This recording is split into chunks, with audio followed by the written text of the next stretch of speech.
Ditetapkan jadi tersangka, Medina Zain minta maaf. Marisha Icha bersama pengacara tanggapi permintaan maaf Medina Zain, beri sindiran pedas. Kasus penghinaan dan pencemaran nama baik yang dilakukan oleh Medina Zain terus bergulir di pengadilan. Medina Zain ditetapkan sebagai tersangka pada tanggal 5 Januari tahun 2022.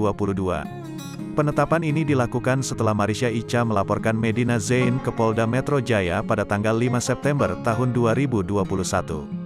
Sahabat Vanessa Angel tersebut mempermasalahkan kasus dugaan penghinaan dan pencemaran nama baiknya. Marisha Icha mempermasalahkan unggahan soal Germo dan Ani-Ani. Tudingan soal Germo dan Ani-Ani dari Medina Zain ke Marisha Icha menurut pengacara Marisha Icha disebut tidak berdasar.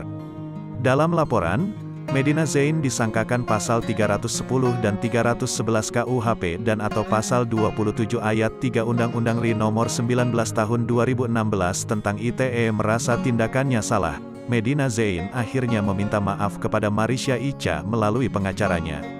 Namun permintaan maaf tersebut ditolak mentah-mentah oleh Marisha Icha dan tim kuasa hukum. Menurut Marisha Icha, ia tak ingin memaafkan karena Medina Zain baru meminta maaf setelah ditetapkan sebagai tersangka. Sudah dapat surat dari pengacaranya permintaan maaf dari Medina Zain, kata Icha di kawasan Cipete, Jakarta Selatan, Selasa, tanggal 11 Januari tahun 2022, dikutip dari tribunnews.com. Menurut Icha, permintaan maaf itu terkait ucapan Medina Zain di media sosial yang menyebutnya Germo. Kendati demikian, Marisha Icha teguh pada pendiriannya bahwa tidak memaafkan Medina Zain. Saya dapat suratnya minta maaf atas laporan polisi yang sudah jadi tersangka, ucap kuasa hukum Icha, Ahmad Ramzi.